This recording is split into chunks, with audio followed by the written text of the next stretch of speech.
à tous, aujourd'hui sur Conscience TV, une nouvelle émission et j'aurais même tendance à dire émission majeure en présence de Jean-François Millepied. Jean-François, bonjour.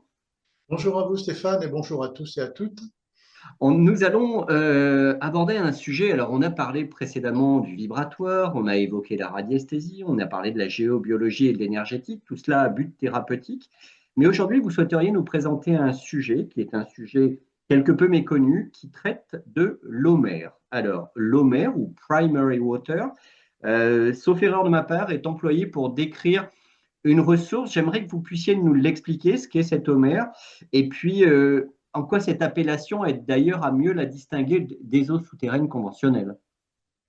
Alors, c'est une partie technique très intéressante, ce sujet, que j'aborderai sous l'angle de la santé humaine, de la même manière, pour ne pas rentrer dans un cadre purement technique, technologique, géologique, hydrogéologique et autres, qui est débattu par d'autres gens bien plus spécialisés que moi sur le sujet et pour lequel j'ai une certaine appétence du sujet, mais pas à ce niveau technique, d'une autre manière. Et les homères sont des eaux que j'ai découvert il y a j'en ai découvert le terme il y a très peu de temps en fait, grâce à Nexus et à d'autres informations, mais pour lequel j'avais une certaine retenue quant à en parler, ne me considérant pas tout à fait au point sur le sujet, ni en charge de le faire, puisque je considère, vous allez le constater, cette eau comme une eau très particulière qui a d'autres propriétés bien plus importantes que l'on ne lui trouve dans toutes les approches que l'on a, et même en bioélectronique de Vincent, où je vais un peu plus loin sur la réflexion quant à ces homères. Ces homères en Bretagne sont considérées comme, par les anciens comme des eaux profondes. En fait, je l'ai découvert. Je l'ai découvert. Ce qui s'est passé, c'est que pendant des années, j'ai analysé la qualité des sources bretonnes et d'autres, puisque je suis un amateur fervent des eaux de Lourdes, dans le Massif central aussi, autour du bassin d'Arcachon, mais ailleurs aussi, dans d'autres régions où j'ai pu aller. J'ai des contacts dans le Jura avec des gens qui recherchent ce type d'eau. Et ce sont des eaux très particulières qui n'ont rien à voir avec les eaux de surface. On entend eau de surface par des eaux qui appartiennent au cycle de l'eau, ce sont des eaux de pluie qui se transforment en eau de ruissellement, qui se transforment en rivières, qui sont généralement infiltrées dans des nappes, repompées, ou qui vont plus loin, qui sont évaporées par évaporation naturelle, recondensées, reprécipitées, etc. Alors, les homères n'appartiennent pas à ce réseau-là, puisqu'elles ont des caractéristiques physico-chimiques totalement différentes et pour ma part assez intéressantes et captivantes et même surprenantes. Et c'est là, à partir de là, et grâce à ces différentes communications, que j'ai pu relayer les eaux bretonnes, les eaux de source et toutes ces eaux dont je vous ai parlé à travers la France, et comme des eaux différentes et devant appartenir à ce réseau homère, au primaire, au primordial que l'on a dans certaines cultures. Et ceci est différencié principalement sur des bases physico-chimiques. Alors, les eaux bretonnes, c'était assez intéressant parce qu'elles avaient une particularité, toutes les eaux de source que l'on a, il y avait des constantes.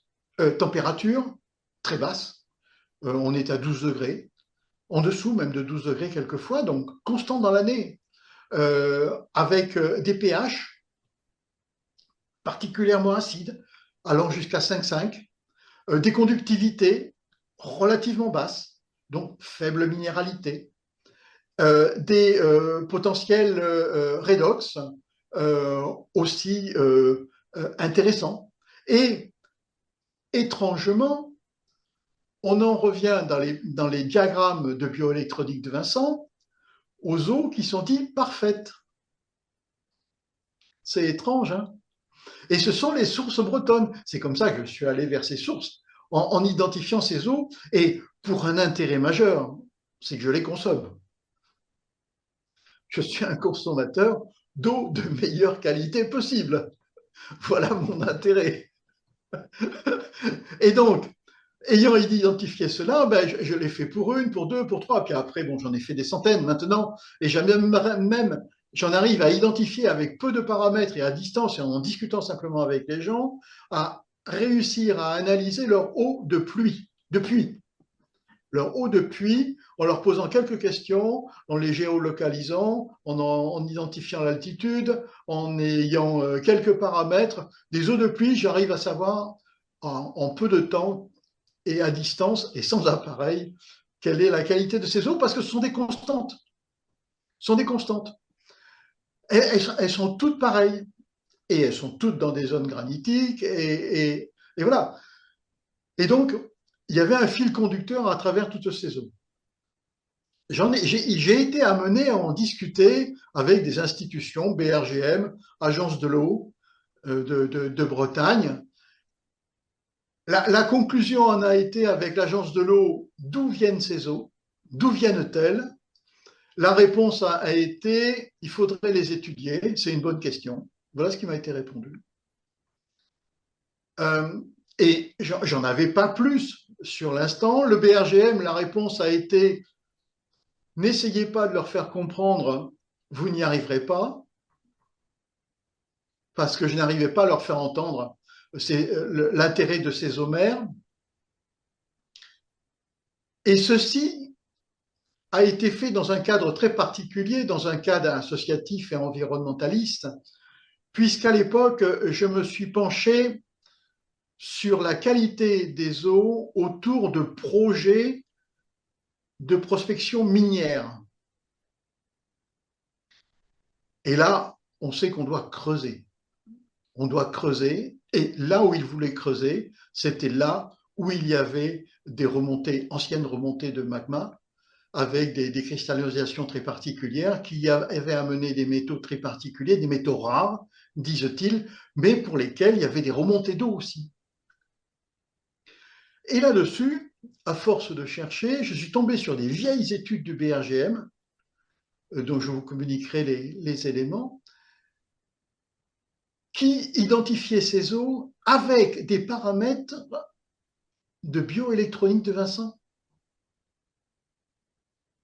Donc, on voyait le cheminement des pollutions à travers l'eau qui pénétrait dans la mine, le projet minier, mais les premières étapes qu'ils avaient fait, qui pénétrait dans la mine avec des eaux très particulières de grande qualité, qui se chargeaient par la suite en minéraux du fait de leur acidité et qui étaient rejetés totalement pollués.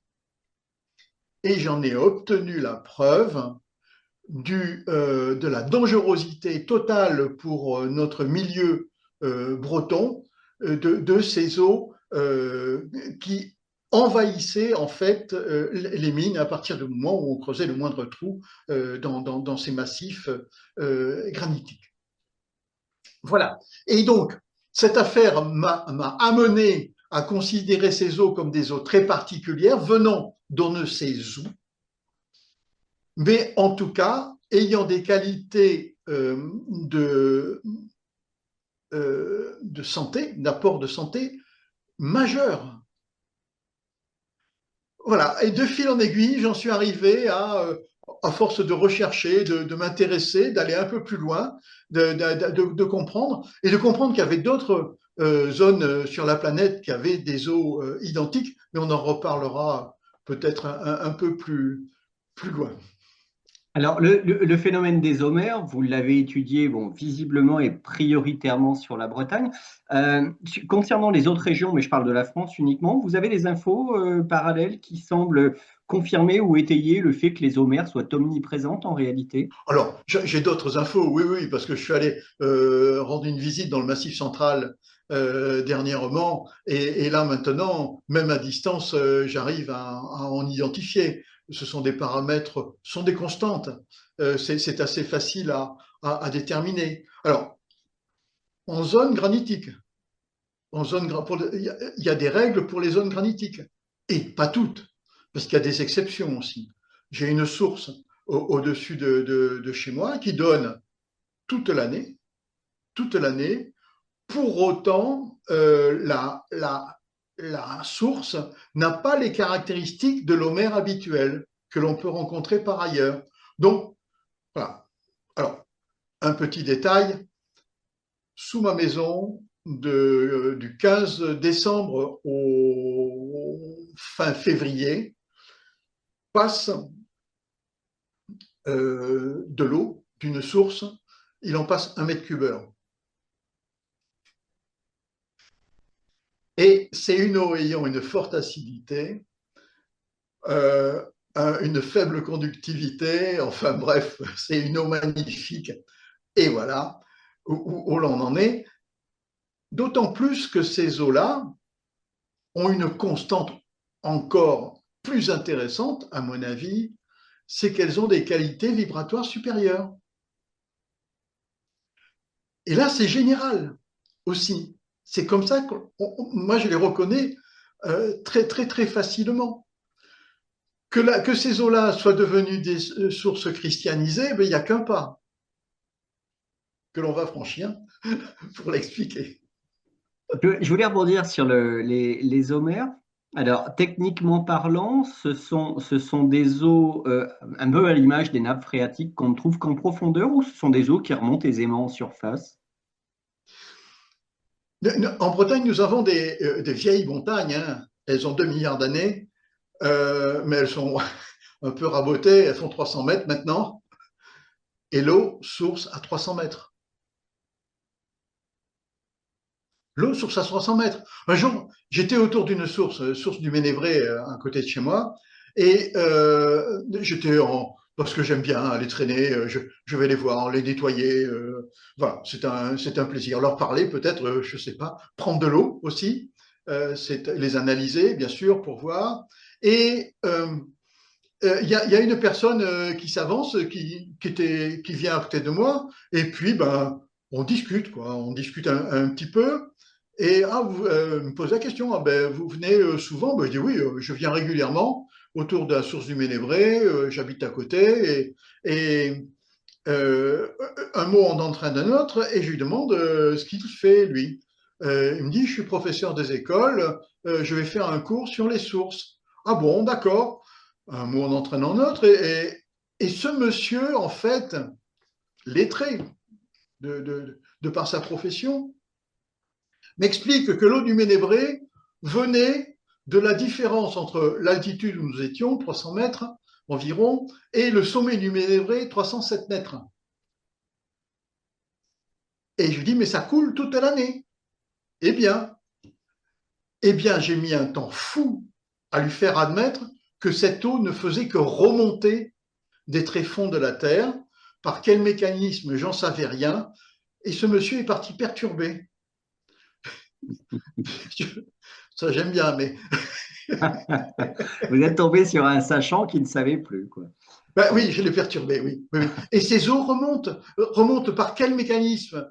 Il y a une pression supérieure au tréfonds de la Terre qui fait qu'elle cherche le plus court chemin, oui, chemin pour remonter la surface, chemin au niveau des pressions. Elle part d'un endroit où il y a de la pression pour aller vers un endroit où il y en a moins.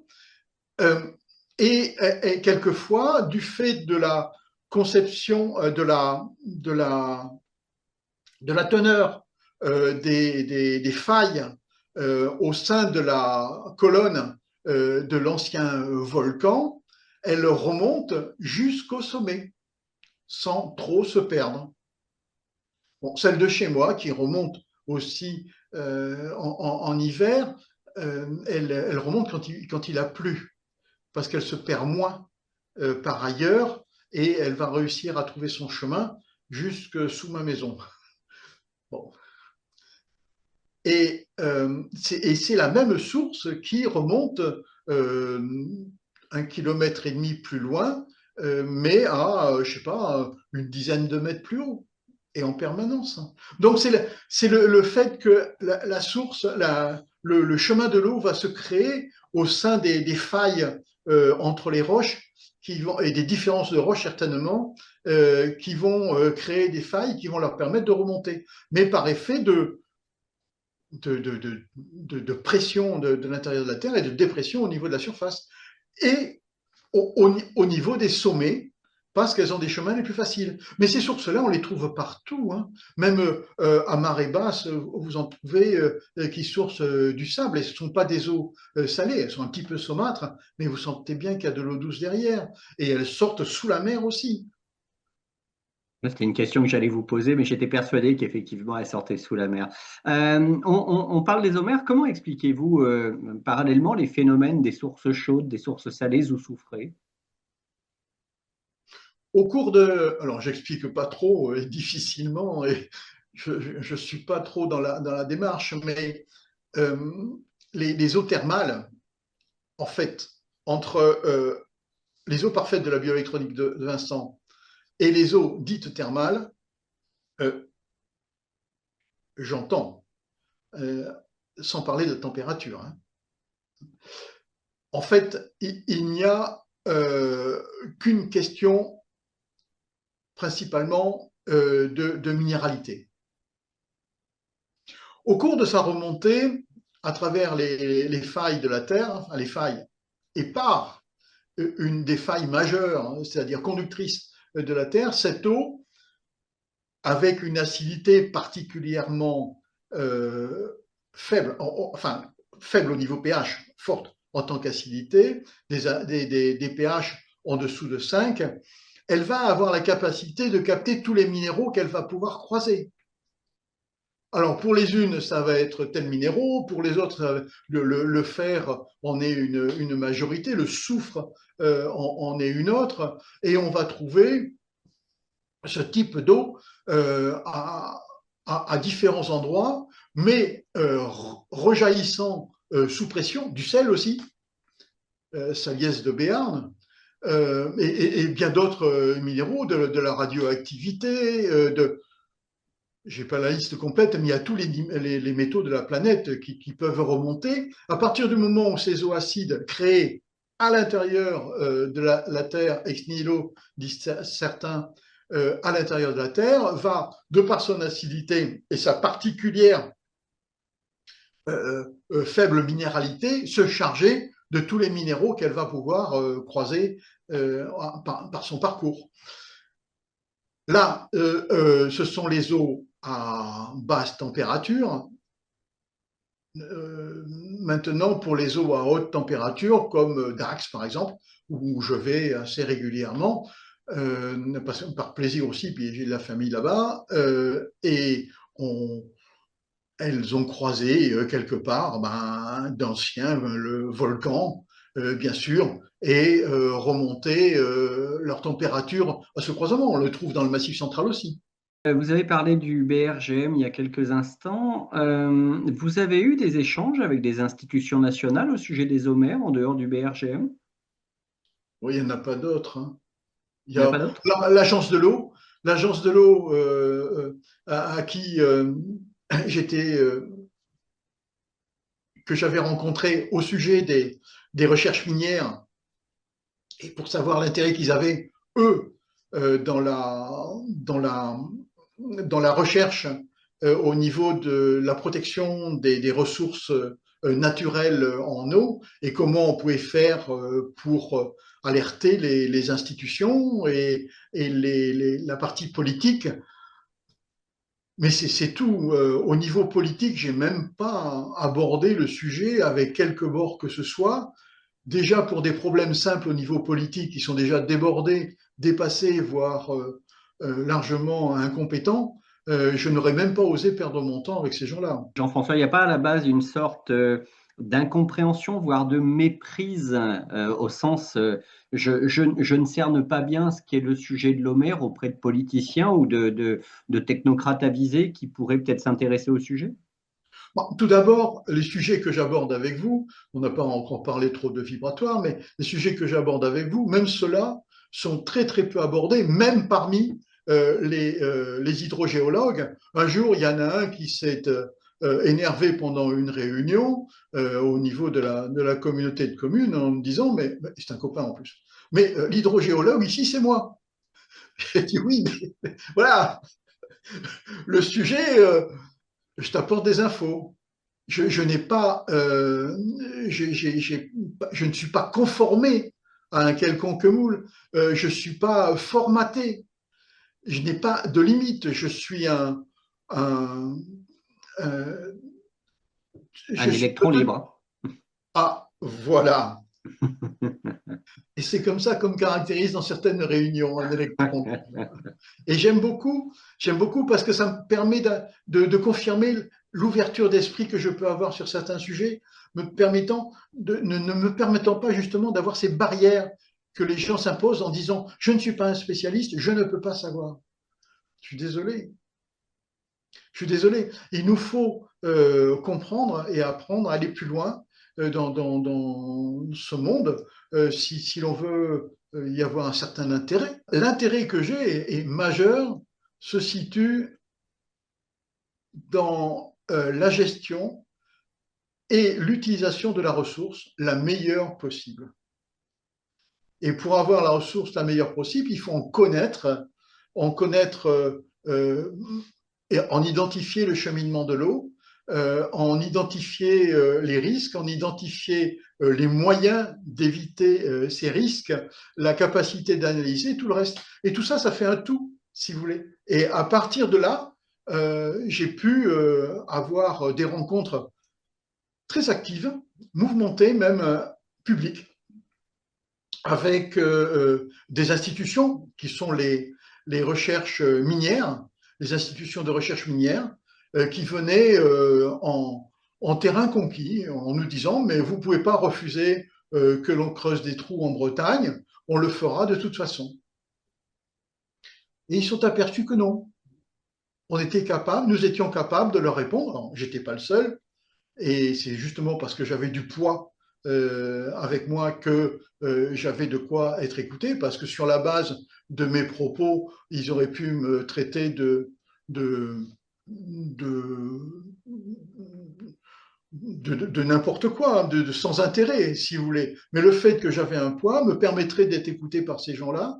Et le fait est, c'est que les mines sont, le projet minier, les projets miniers qu'il y avait en Bretagne ont dû s'arrêter euh, beaucoup, beaucoup grâce à la capacité que l'on avait, parce que je n'ai pas été le seul après, d'expliquer la qualité de l'eau, d'expliquer les chemins de l'eau, d'expliquer que nous polluions, d'expliquer que ces eaux, on ne savait pas d'où elles venaient, d'expliquer qu'elles avaient une qualité particulière très intéressante pour le milieu, mais à partir du moment où elles étaient polluées par des systèmes de mines, eh bien, elles étaient au contraire très mauvaises pour le milieu. Alors là, il y a Eau et Rivière qui est venu me rejoindre dans le propos, il y a d'autres choses. Et donc, voilà, la base, ça a été la connaissance imparfaite, certes, mais déjà globale des réseaux miniers, des eaux que je ne savais pas au mer à l'époque, c'était il y a plus d'une dizaine d'années, hein, il y a 15 ans, je ne savais pas au mer et que j'ai découvert par la suite. Et là, maintenant, ben, je suis très heureux de pouvoir en parler et ça explique, mais alors, énormément de choses. Même si on ne fait que redécouvrir d'autres sujets. Et je voudrais qu'on aborde, on revient un petit peu 30 secondes sur l'article de Nexus au sujet des Homères qui pour vous a été un petit peu un pavé dans la mare, mais comment vous l'avez personnellement accueilli? Ah ben, comme un pavé dans la main. Bien sûr, totalement. Et j'étais très très content. Alors, je suis abonné déjà depuis pas mal de temps, mais je n'avais pas reçu celui-là parce que je me suis abonné après. Et donc, mais j'ai été très très content de voir. Et j'étais abonné depuis quelque temps déjà à Nexus. Oui, c'est une revue que j'aime beaucoup. Les intervenants qu'il y a, que j'ai pu y rencontrer, sont Marie, qui a une société en France de prospection de minière, enfin de non, prospection hydrologique, est très intéressante. Marie Echagui, qui est d'une société dont j'ai oublié le nom, Water, Pura Water ou Aqua Water ou Primaire Water, mais on mettra le lien, et qui est très intéressante. Toutes les recherches qui ont été faites, alors, je suis sourcier par nature depuis très longtemps, par tradition familiale, et thérapeute par tradition familiale aussi. Donc, ce côté-là me captive beaucoup, beaucoup. Mais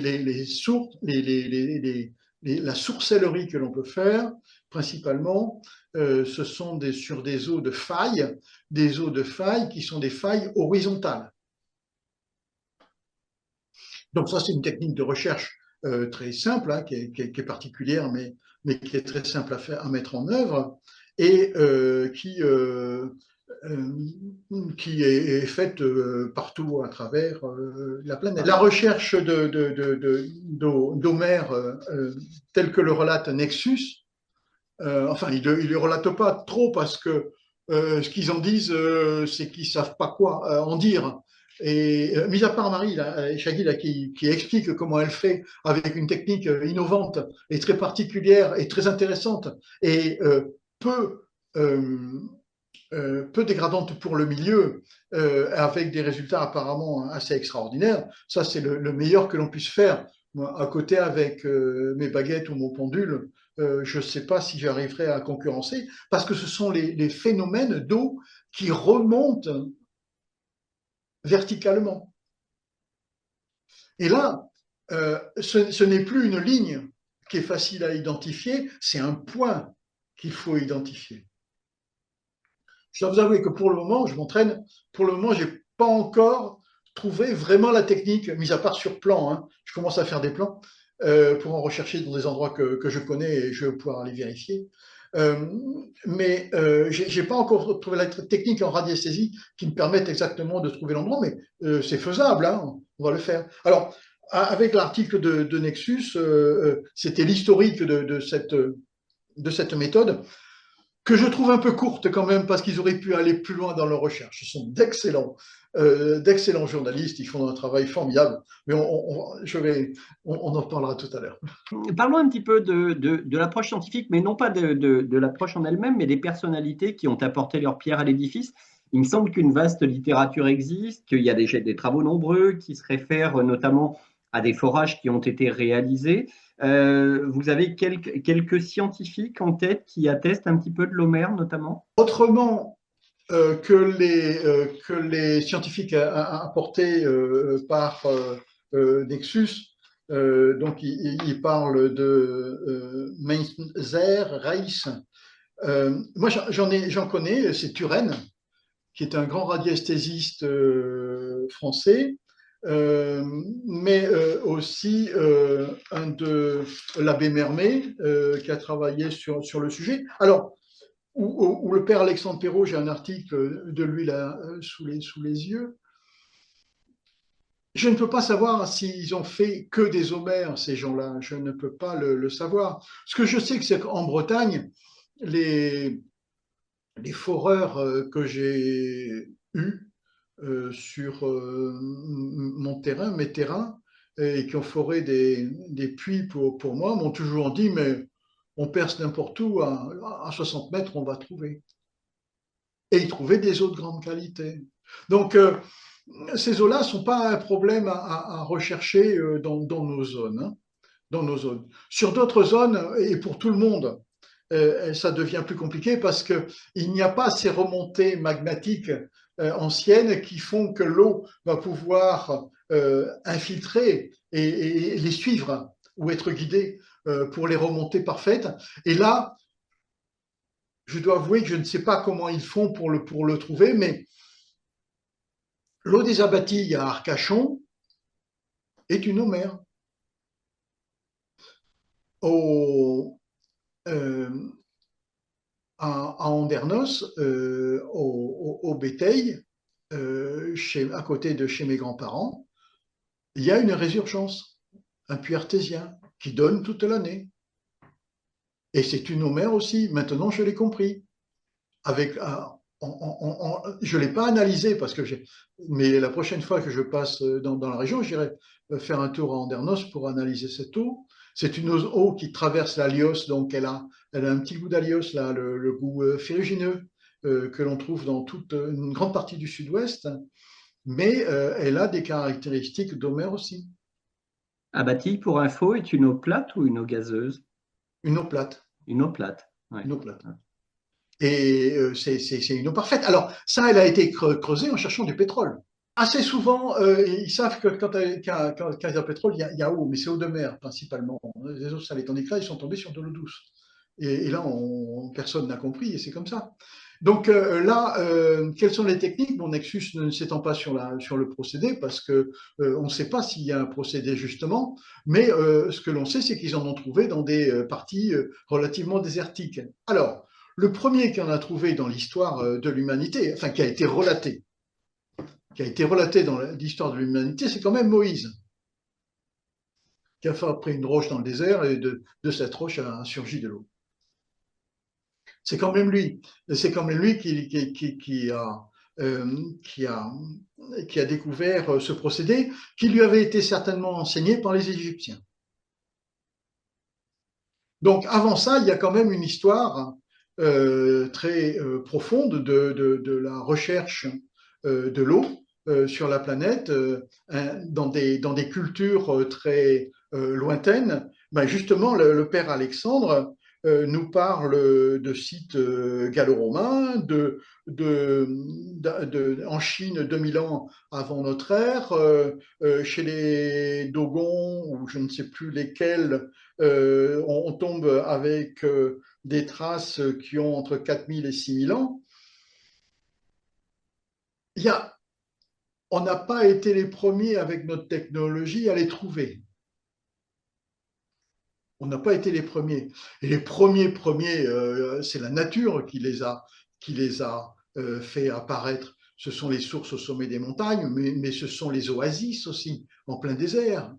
Les oasis qui sont assez souvent, donc là c'est à voir, des eaux primaires comme il y en a eu en Libye, j'en ai côtoyé, j'étais pas loin, hein, en Mauritanie aussi, et ils sont assez hauts au niveau altitude. Et, et donc, toutes ces traces font remonter très très loin la connaissance, les Amérindiens. Il y a des sources aux États-Unis dont j'ai toujours pas retrouvé la trace. Je t'avais dit que je le ferais, mais j'ai pas réussi. Aux États-Unis, des eaux très très particulières, d'eau mer aussi, connues par tous ces peuples qui côtoyaient des zones arides pendant une grande partie de l'année. Donc, c'est une invention moderne dans la technologie qui nous permet d'arriver plus rapidement à une solution, certes, mais c'est quelque chose qui est connu depuis la nuit des temps, de par l'humanité, que nous redécouvrons, que nous expliquons autrement, pour lesquels ben, la religion a accaparé malgré tout ces eaux de qualité en les christianisant, en leur conférant des valeurs miraculeuses. Justement, ça me fait rebondir sur le fait que les fontaines présentes sur le territoire français sont très souvent christianisées, elles ont été d'utilité publique. Quel regard portez-vous à ces édifices précisément? Une grande affection. Une grande affection parce que on a réussi, par-delà, on a réussi à protéger des sites. On en a fait des sanctuaires. On en a fait des repères en disant, bon, ben là, l'eau coule. Ah, si quelqu'un pompe un peu trop dans une veine, l'eau ne coule plus. On aura un signal comme quoi on a perturbé un réseau. Mais en fait, de tout temps, les hommes ont vécu principalement par l'agriculture et l'élevage. Et pour l'agriculture, peut-être pas trop, mais pour l'élevage, ils ont rapidement eu besoin d'eau et d'eau de qualité. Et quand les sources étaient bonnes, le bétail était en bonne santé. Si les eaux étaient mauvaises, le bétail ne pouvait pas vivre. Donc on a une relation de cause à effet qui est immédiate.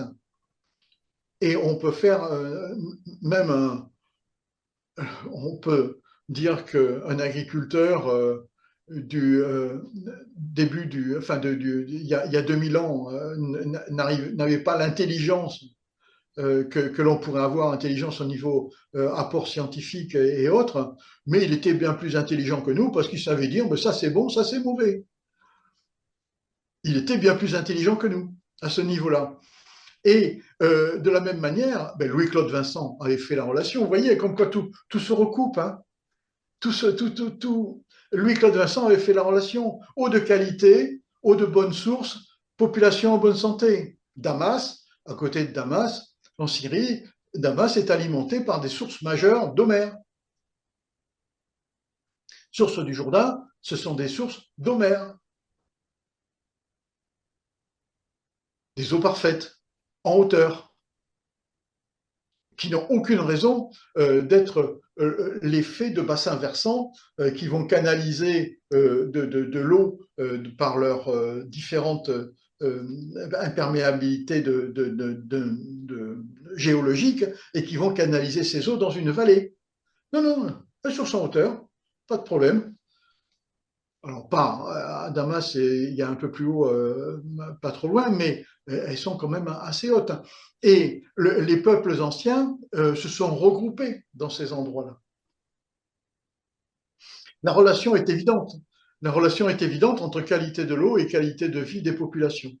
Bon, on essaye de nous dire que c'est l'étiquette sur la bouteille qui fait la qualité de la vie. Mais non, il faut s'affranchir de ça et aller autrement, voir autrement et être capable de trouver d'autres solutions. Vous venez d'évoquer Damas en Syrie, vous avez parlé également du Jourdain comme étant à la source, enfin à la base une eau mer.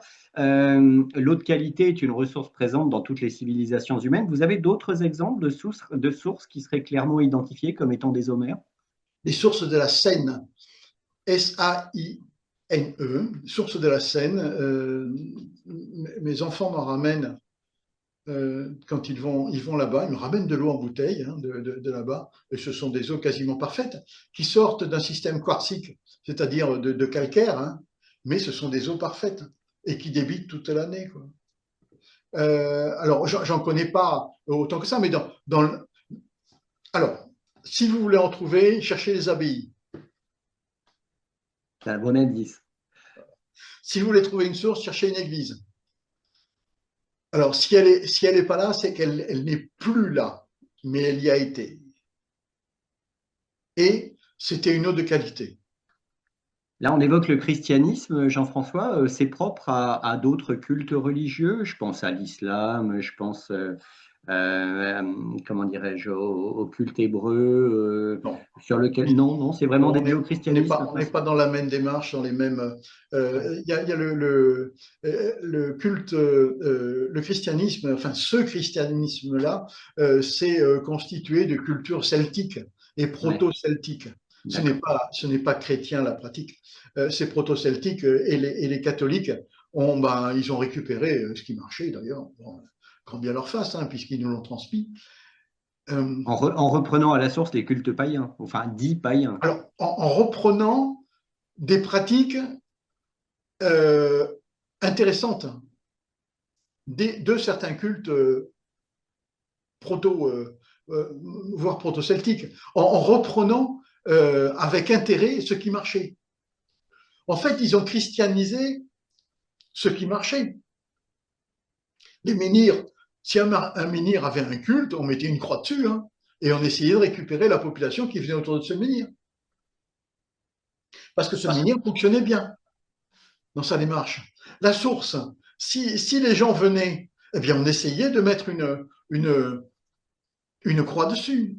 Et comme les peuples celtiques de cette époque, voire proto-celtiques, étaient des peuples conciliants.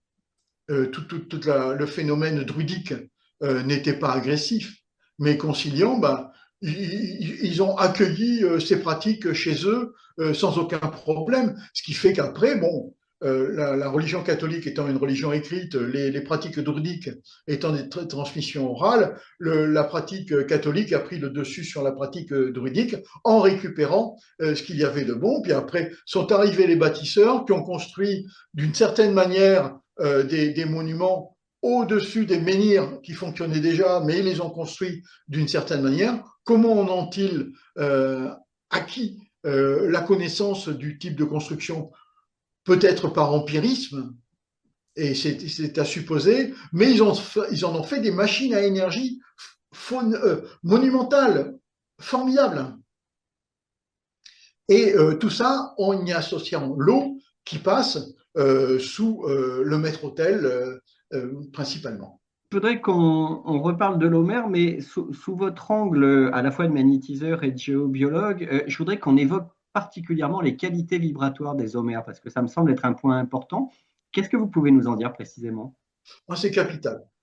C'est capital l'intérêt qu'il peut y avoir de ces eaux, et ça me fait hurler de voir que ce n'est pas pris en compte par certaines personnes qui se targuent de pouvoir traiter toutes les eaux sans respecter des Homères. La difficulté que nous avons avec les Homères au niveau de la consommation, c'est que ce sont des eaux, comme je vous le disais, particulièrement acides. Et que nos matières habituelles que nous avons pour les transporter et pour les traiter sont des plastiques. Des plastiques polymères divers qui ont la malencontreuse et désagréable manière de se dégrader en dessous de 6 degrés de pH. Donc c'est pas bon. C'est pas bon. Et donc c'est dur à transporter, c'est dur à traiter si l'on veut en faire un produit tel que nous l'utilisons actuellement dans notre habitat et de notre manière. Et donc là, il y a une perte totale d'intérêt de ces eaux, puisque ces eaux mères parfaites, pour être utilisées dans un habitat actuel, vont devoir être minéralisées la plupart du temps, traitées, refiltrées, ceci, cela, et à la sortie, au bout du tuyau, au robinet, à l'évier ou autre, eh ben, elles ne valent plus rien. Donc, ce sont des eaux pour lesquelles il faut avoir une attention très particulière et pour lesquelles il faut avoir une approche pragmatique, simple le plus possible pour décréter que des eaux de toilette ou de machine à laver, on n'a pas besoin d'avoir des eaux parfaites, peut-être, au niveau vibratoire. Par contre, il faudra faire une différence avec des eaux de consommation, des eaux qu'il faudra traiter différemment. Voilà. Il va falloir faire une différence de ces eaux pour avoir deux circuits qui permettent de les traiter différemment et de leur permettre de garder toute leur qualité. Parce que le problème, ça va être ça. Ça va être de les capter et de leur garder malgré tout toute leur qualité.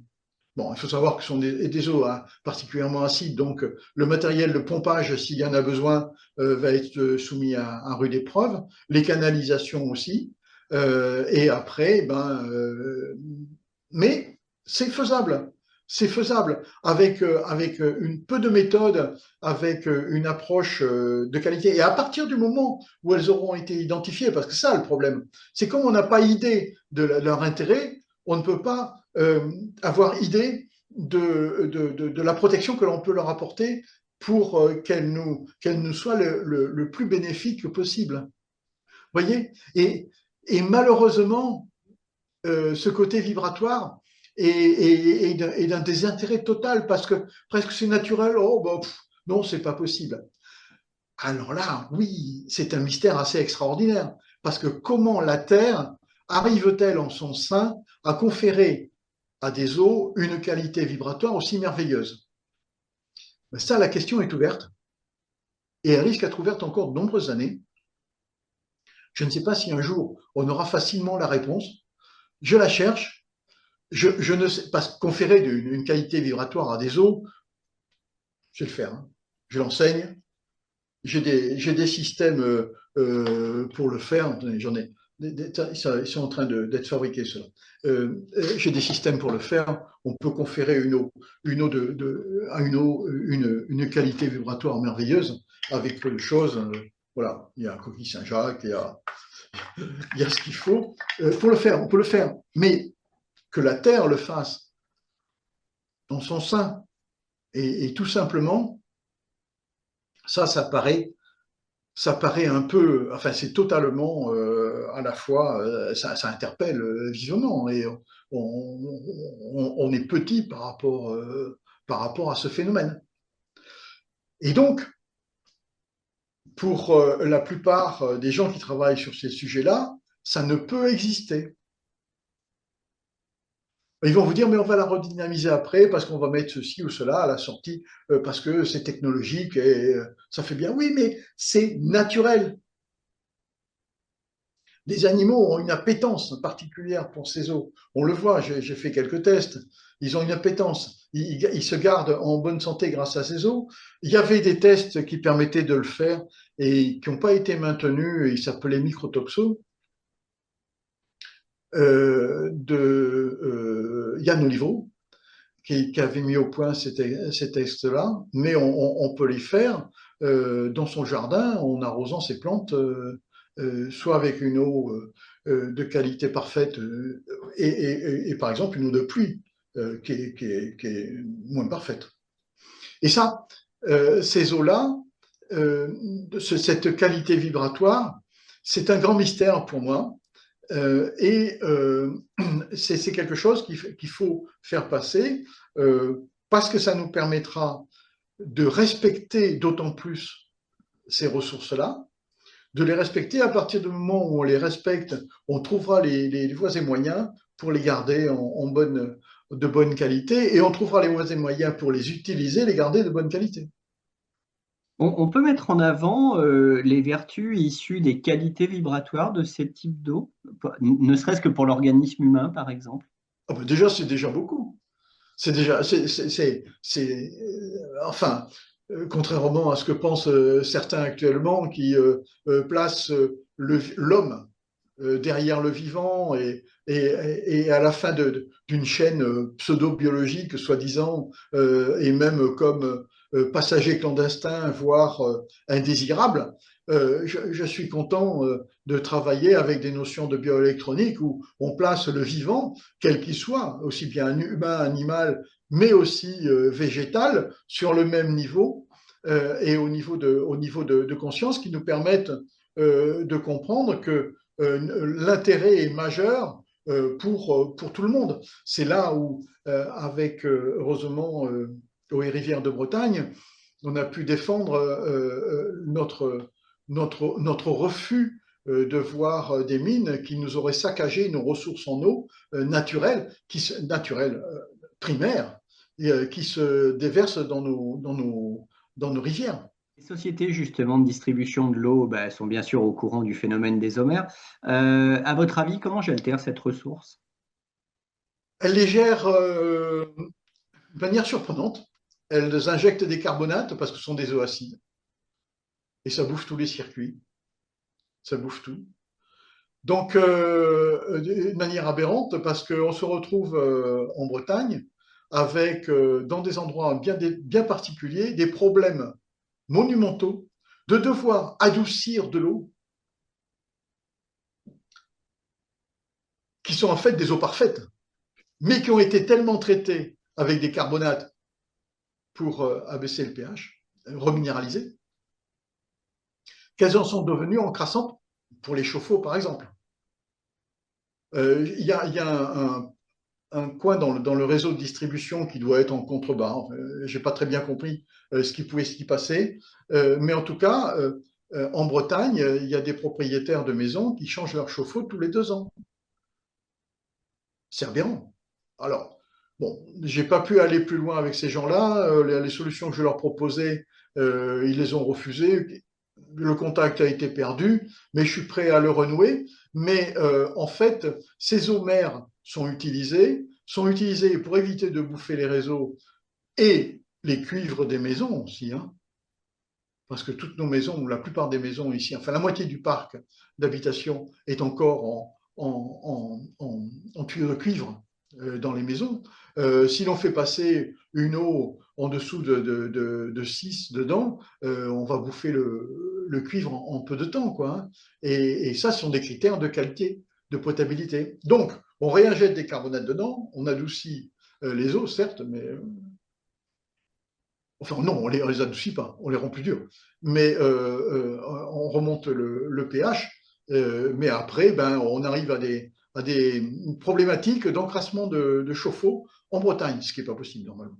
Visiblement, les bâtons dans les roues des scientifiques sont nombreux vis-à-vis de l'eau mer. Quels sont selon vous les principaux intérêts économiques ou politiques qui freinent la reconnaissance et le développement de l'eau primaire? La première est malheureusement politique. La première est malheureusement politique, c'est dans le sens où les populations ne peuvent pas être autonomes, elles ne doivent pas comprendre. Et c'est malheureux. Et c'est là où, de par les vidéos que nous faisons ensemble, j'essaye de transmettre un certain sens de l'autonomie, de la compréhension et de permettre d'avoir la meilleure approche possible, tant au niveau qualité de l'eau, que qualité de la santé, que la vidéo sur le remplacement du charbon dans les filtres là, que l'on doit sortir prochainement, et dans cette lignée-là aussi. Et tout est fait pour privatiser l'eau. Le nouveau patron du Economic Forum de Davos, le nouveau patron qui est l'ancien président directeur général de Nestlé, prône la privatisation de l'eau. Donc, ils veulent en faire un produit de profit. Et de ce côté-là, ils voudraient nous interdire même de collecter de l'eau de pluie. Alors, l'eau de pluie, c'est pas merveilleux, mais l'eau de pluie rentrée dans un circuit d'habitation, ça marche très très bien. C'est pas très dur à faire, ça coûte un peu, mais l'investissement est amorti. Mais à partir du moment où vous devenez autonome, ça va nuire au profit du système. Un système, je suis désolé de parler de ça parce que ça, mais malheureusement, c'est triste, mais la santé, on n'a pas le droit de gérer sa propre santé. L'eau mer, c'est la même chose. On n'a pas le droit d'être capable de la gérer aussi. Et ils veulent tirer profit. Et le patron derrière Schwab, là, maintenant, c'est l'ancien PDG de, je vous donnerai son nom là, l'ancien PDG de Nestlé qui a décrété que l'eau devait être privatisée. Alors, comme il y a eu un grand barouf suite à cette déclaration, il s'est exprimé autrement, disant évidemment que l'on n'avait pas compris, que mais non, c'est pas ce qu'il avait dit. C'est notre monde occidental, il représente les 1/8 de la planète. Il y a 7/8 qui se débrouillent tout seuls. Parce qu'il y a d'autres pays où ils feront tout pour avoir des eaux de qualité quand ils le peuvent, et on devrait le faire. Alors, il y a quand même une certaine, alors je vais dire ironiquement, une certaine forme de résistance, puisque finalement, ça n'empêche pas les particuliers de réaliser des forages, qui existent aussi, alors artésiens ou pas. Avec quel résultat vis-à-vis de l'eau mer ou vis-à-vis des sources recherchées? De l'eau mer, pour les particuliers, c'est peu évident. c'est peu évident parce qu'il faut d'abord être dans une zone granitique. Alors, il n'y en a pas beaucoup, Massif central. Il y a la partie Bretagne, plus quelques îlots. Et après, ça devient beaucoup plus dur pour la recherche. Actuellement, je ne peux pas vous donner de statistiques qui permettraient de définir les, les résultats que l'on pourrait avoir dans d'autres régions que celles que je côtoie habituellement. Parce qu'après, on va tomber sur des eaux de surface pour la plupart. Je me permets trois dernières questions par rapport à l'avenir. C'est juste de la prospective entre nous. Si l'eau primaire était largement reconnue et exploitée, d'après vous, Jean-François, est-ce que la pénurie d'eau mondiale pourrait être évitable? C'est ce que disent des penseurs sur ce sujet. Il y a des facteurs limitants au niveau de la population. Et il faut reconnaître ces facteurs limitants. Les facteurs limitants, bon, l'air, il n'y a pas trop de facteurs limitants, si ce n'est au niveau qualité, c'est l'alimentation et particulièrement l'eau. Donc, il faut adapter les concentrations des populations aux, aux, aux disponibilités naturelles. Et puis après, ne pas gaspiller ces eaux à outre mesure. Las Vegas en était un exemple, où il gaspillait de l'eau dans des jeux d'eau en permanence. Après, il y a les facteurs de consommation d'eau, que sont par exemple les grandes industries et particulièrement, étrangement, la production d'électricité pour la réfrigération et la consommation d'électricité, comme pour le big data, des eaux de réfrigération aussi. Donc, ce qu'il faut faire, c'est justement pas dépenser outre mesure l'eau que nous consommons. Les pays du Golfe récupèrent de l'eau dans le bassin méditerranéen, des eaux douces, pour les amener dans les pays du Golfe pour en faire des jets d'eau extérieurs ou faire de la culture, alors que, bon, alors, le monde marche sur la tête et aurait peut-être besoin d'une réglementation plus importante. Et la première des réglementations, c'est que tout le monde devrait pouvoir disposer d'eau de qualité. Tout le monde. Tout le monde devrait pouvoir disposer d'eau de qualité, tout le monde devrait pouvoir disposer d'une réflexion au niveau de l'eau, de la consommation d'eau, ne pas avoir d'aberrations majeures, comme arroser, alors des choses que j'aime particulièrement, arroser des golfs par exemple. Bon, ben là, ils en sont arrivés à arroser avec des eaux de recyclage. Ouais, je crois moyen parce que l'herbe ne doit pas aimer beaucoup, mais bon.